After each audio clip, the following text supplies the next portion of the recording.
മുസൽമാനും ക്രിസ്ത്യാനിയും ഇന്ത്യ തന്നെ മക്കളെന്നോർത്തിടണം. എന്തിനാണ് യുദ്ധ കോലാഹലം, നമ്മളൊന്നിച്ചു കൈകളെ കോർത്തിടണം.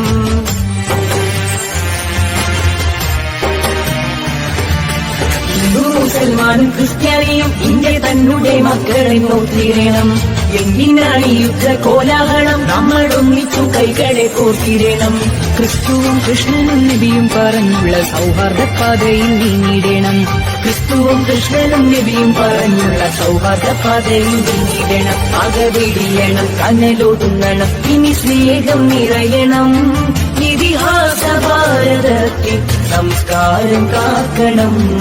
അകവെടിയണം, കനലൊടുങ്ങണം, ഇനി സ്നേഹം നിറയണം.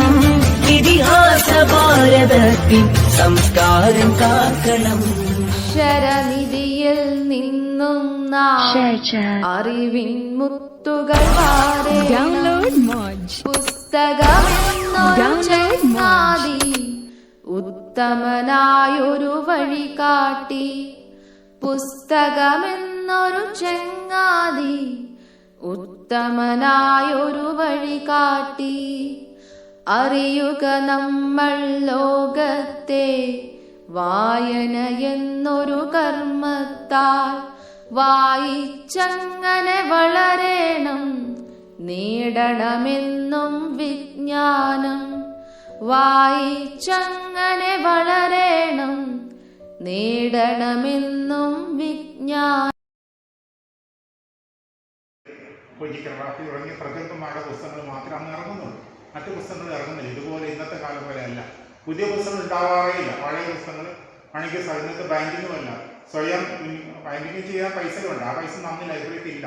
ഒരു നിശ്ചയ എമൗണ്ടാണ് യൂണിവേഴ്സിറ്റി അനുവദിക്കുന്നത്. അപ്പോൾ അദ്ദേഹം സ്വയം ഞാൻ തുന്നി പുസ്തകം ബാങ്ക് ചെയ്തിട്ട് വീണ്ടും തരും. എന്നിട്ട് നോക്കും, നമ്മുടെ ആൾക്കാരുടെ സ്വഭാവം ഉണ്ടല്ലോ, പുസ്തകം ലൈബ്രറി പുസ്തകത്തിലാണ് എല്ലാവരും ന്യൂസിന് എഴുതുക.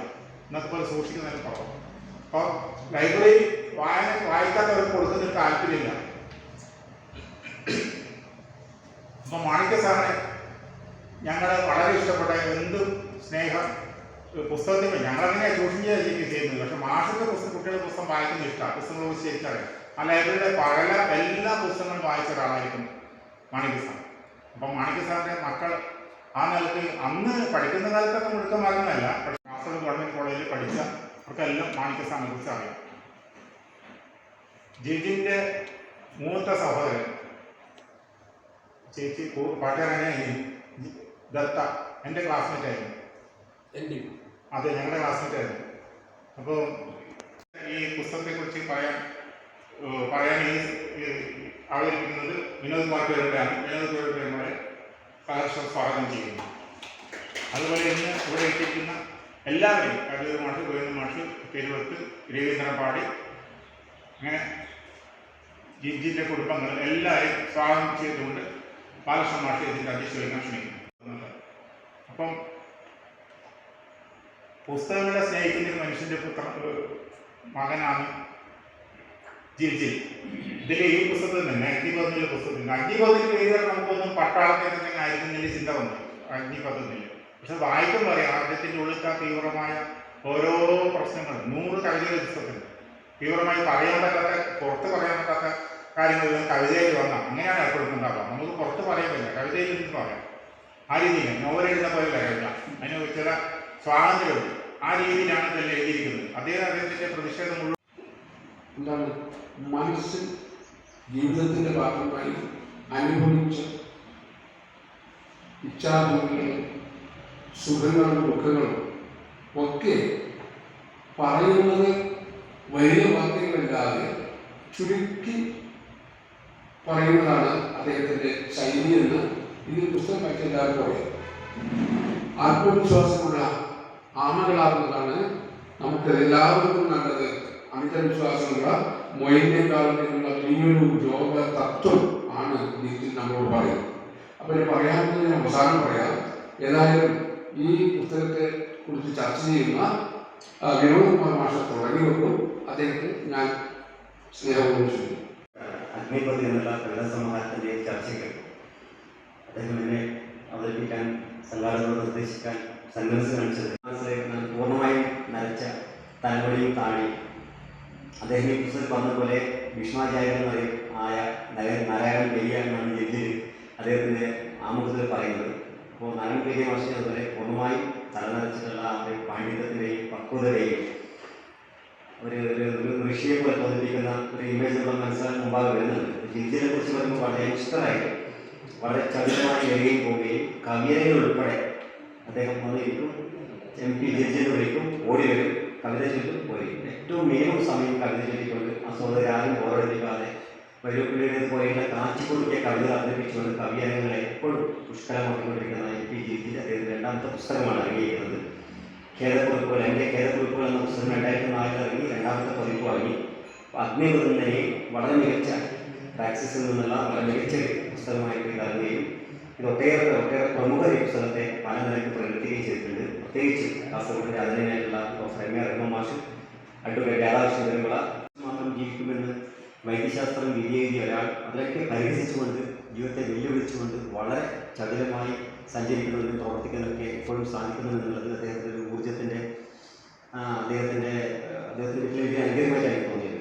അപ്പോൾ അദ്ദേഹം കവിതകളിലേക്കാണ് വന്നിരിക്കുന്നത്. നേരത്തെ ഇവിടെ പരാമർശിച്ചതുപോലെ മാണിക്യം എന്ന് പറയുന്ന അദ്ദേഹത്തിൻ്റെ ആദരണീയായ പിതാവ് കാസർഗോഡിൻ്റെ അക്കാലഘട്ടത്തിലെ ഏറ്റവും വിശിഷ്ടമായിട്ടുള്ള ഒരാളായി മാറും.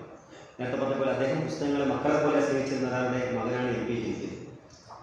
കീറി പറഞ്ഞ പുസ്തകങ്ങളെ പോലും സ്വന്തം മക്കളെ പോലെ സ്നേഹിക്കുന്ന, അതിനെ പശതേച്ച് ഒട്ടിച്ച് അതിനെ തുന്നിച്ചേർത്ത് അതിന് പുതിയൊരു ജീവചൈതന്യം നൽകുന്ന പുസ്തകങ്ങൾ എന്നാണ് M.A. റഹ്മാൻ മാഷ് ഇതിൽ പറഞ്ഞിരിക്കുന്നത്.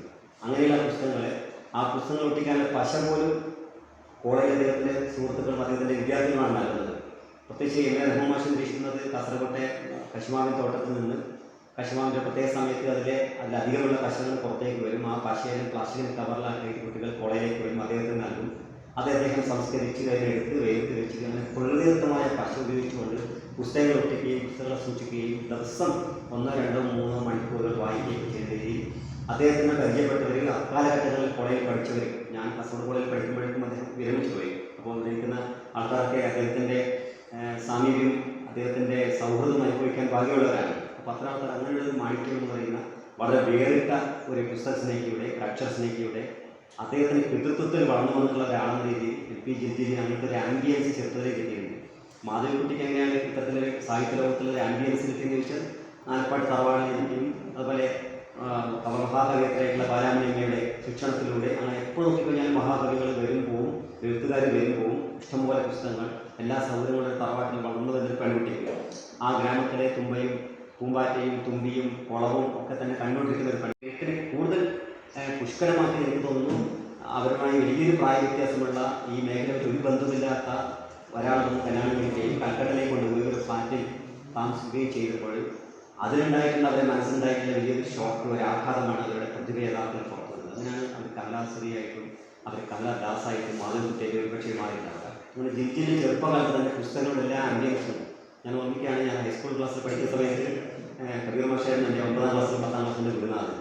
6ാം ക്ലാസ്സിൽ പഠിക്കുന്ന സമയത്ത് അവിടെ വത്സം പഠിച്ചത് ദാമോദരൻ മാഷയുടെ കഥാപുസ്തകങ്ങൾ വായിക്കാൻ തീരുമാനമായിരുന്നു. കഥാപുസ്തകങ്ങൾ വിളിച്ചെന്ന് വായിക്കുമ്പോൾ എൻ്റെ മൂത്ത ചേട്ടൻ കണ്ടു കഴിഞ്ഞാൽ പാഠപുസ്തകം വായിക്കാവൂ, മറ്റൊന്നും വായിക്കാൻ പാടില്ല, അത് കീറി തൊട്ടതിൽ കിണറിലേക്ക് ഒഴിക്കും.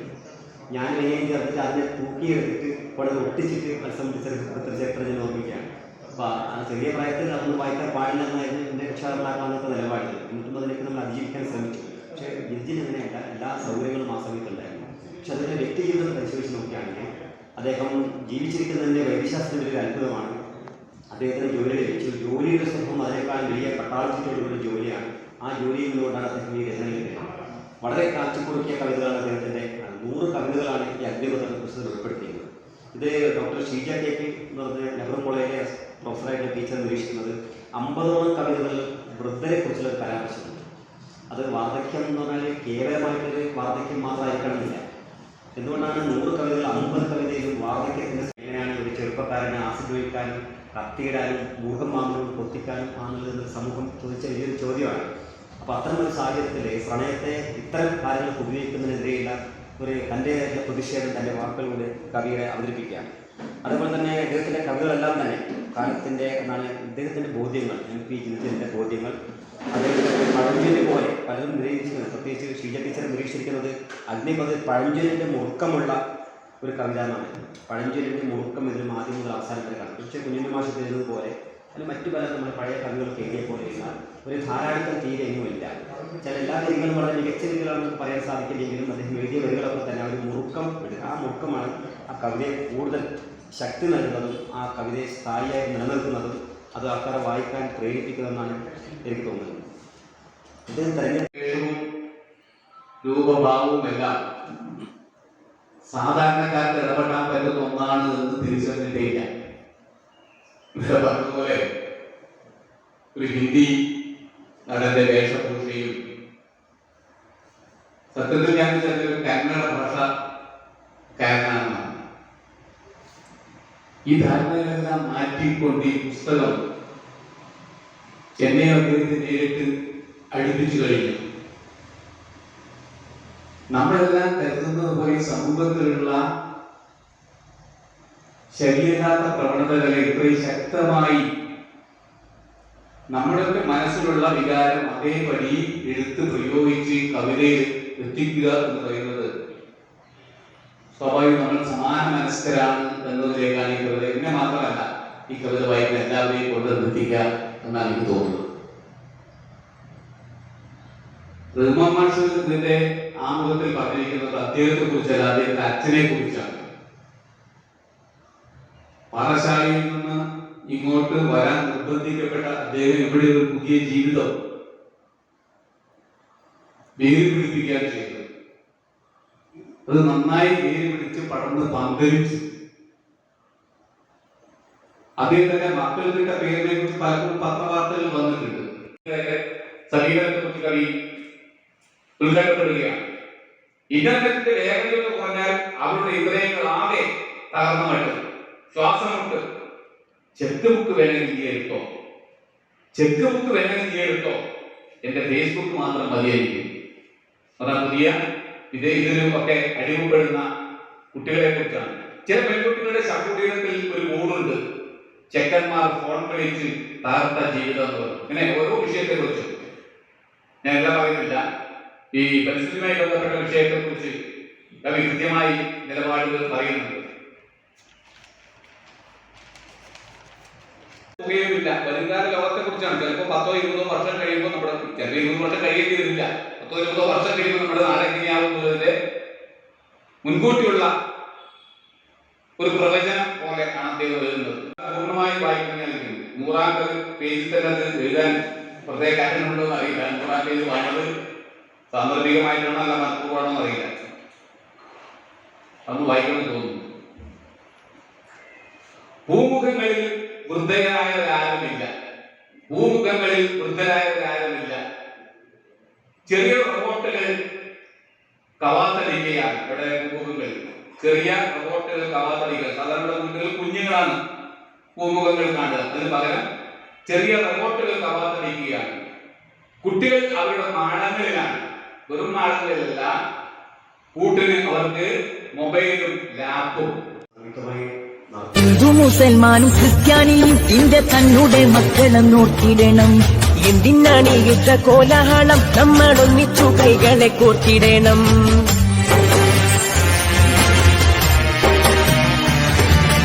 ഹിന്ദു മുസൽമാനും ക്രിസ്ത്യാനിയും ഇന്ത്യ തന്നുടെ മക്കളെ നോക്കിയിടണം. എന്തിനാണ് ഈ യുദ്ധ കോലാഹലം? നമ്മൾ ഒന്നിച്ചു കൈകളെ കോർത്തിടണം. ക്രിസ്തുവും കൃഷ്ണനും നബിയും പറഞ്ഞുള്ള സൗഹാർദ്ദ പാതയിൽ നീങ്ങിടണം. ക്രിസ്തുവും കൃഷ്ണനും നബിയും പറഞ്ഞുള്ള സൗഹാർദ്ദ പാതയിൽ നീങ്ങിടണം. അകവെടിയണം, കനലൊടുങ്ങണം, ഇനി സ്നേഹം നിറയണം. ഇതിഹാസ ഭാരതത്തിൽ സംസ്കാരം കാക്കണം. അകവെടിയണം, കനലൊടുങ്ങണം, ഇനി സ്നേഹം നിറയണം. ഇതിഹാസ ഭാരതത്തിൽ സംസ്കാരം കാക്കണം. ഹിന്ദു മുസൽമാനും ക്രിസ്ത്യാനിയും ഇന്ത്യ തന്നുടെ മക്കളും നോക്കിടണം. എന്തിനാണ് ഈ യുദ്ധ കോലാഹലം? നമ്മൾ ഒന്നിച്ചു കൈകളെ കോർത്തിടണം.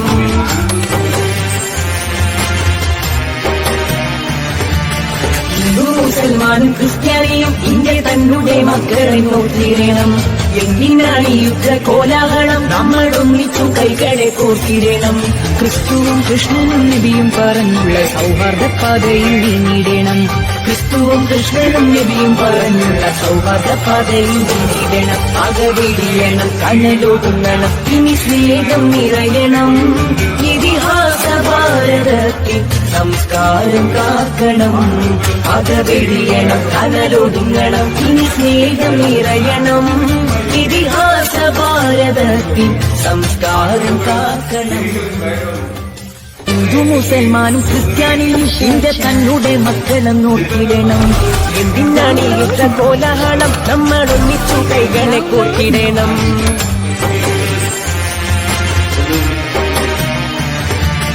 ഹിന്ദു മുസൽമാനും ക്രിസ്ത്യാനിയും എന്റെ തന്നുടെ മക്കളെ നോക്കിടണം എന്തിനാണ് ഈ യുദ്ധ കോലാഹലം നമ്മൾ ഒന്നിച്ചു കൈകളെ കോർത്തിടണം ക്രിസ്തുവും കൃഷ്ണനും നബിയും പറഞ്ഞുള്ള സൗഹാർദ്ദ പാതയിൽ നീങ്ങിടണം ക്രിസ്തുവും കൃഷ്ണനും നബിയും പറഞ്ഞുള്ള സൗഹാർദ്ദ പാതയിൽ നീങ്ങിടണം അകവിടിയണം കനലൊതുങ്ങണം ഇനി സ്നേഹം നിറയണം ഇതിഹാസ ഭാരതത്തിൽ സംസ്കാരം കാക്കണം അകവിടിയണം കനലൊതുങ്ങണം ഇനി സ്നേഹം നിറയണം ഇതിഹാസ ഭാരതത്തിൽ സംസ്കാരം കാക്കണം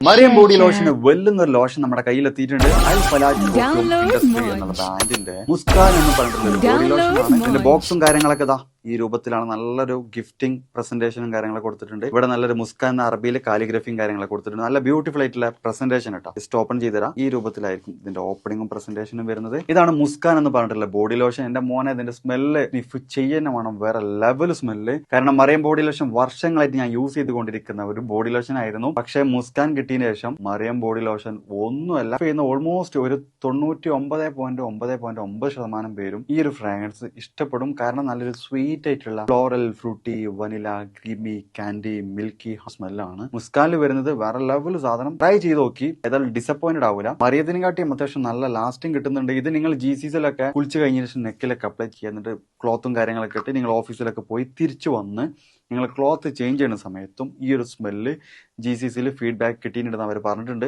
പിന്നെ അവർ മെയിനായിട്ട് ചെയ്യുന്നത് ഹോൾസെയിലാണ്. ആർക്കെങ്കിലും ബൾക്കായിട്ട് ഹോൾസെയിൽ വേണമെന്നുണ്ടെങ്കിൽ താഴെ കൊടുത്ത് നമ്മളെ കോൺടാക്ട് ചെയ്തോളി. അവർ കാര്യങ്ങളൊക്കെ അറേഞ്ച് ചെയ്യും. ഇനി നാട്ടിലോട്ട് ആർക്കെങ്കിലും ഹോൾസെയിലായിട്ട് വേണമെന്നുണ്ടെങ്കിൽ അതിനെ അവരെ കോൺടാക്ട് ചെയ്തോളി. പിന്നെ പെർഫ്യൂമൊക്കെ ആർക്കെങ്കിലും മാനുഫാക്ചർ ചെയ്യണമെന്നുണ്ടെങ്കിൽ അതുപോലെ പ്രൈവറ്റ് ലാബിലും കാര്യങ്ങളൊക്കെ ചെയ്യണമെന്നുണ്ടെങ്കിൽ ഇവരെ കോൺടാക്ട് ചെയ്യുക. ഏതായാലും താഴെ ഡിസ്ക്രിപ്ഷനിൽ അവരുടെ കംപ്ലീറ്റ് ഡീറ്റെയിൽസ് ഞാൻ കൊടുക്കുന്നുണ്ട്. ഈ സാധനം നിങ്ങൾ ഓർഡർ ചെയ്തോളി. ഓൾ ഓവർ UAE അവരുടെ ഡെലിവറിയും കാര്യങ്ങളൊക്കെ ചെയ്തിടും.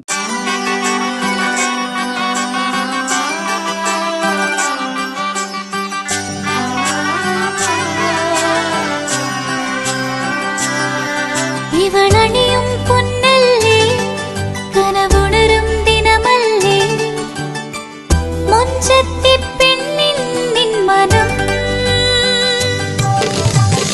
പെണ്ണഴകിനു മിഴിവേകി എന്നെന്നും നിന്നില്ലേ മാറ്റേറും പൊന്നിൻ താരമേ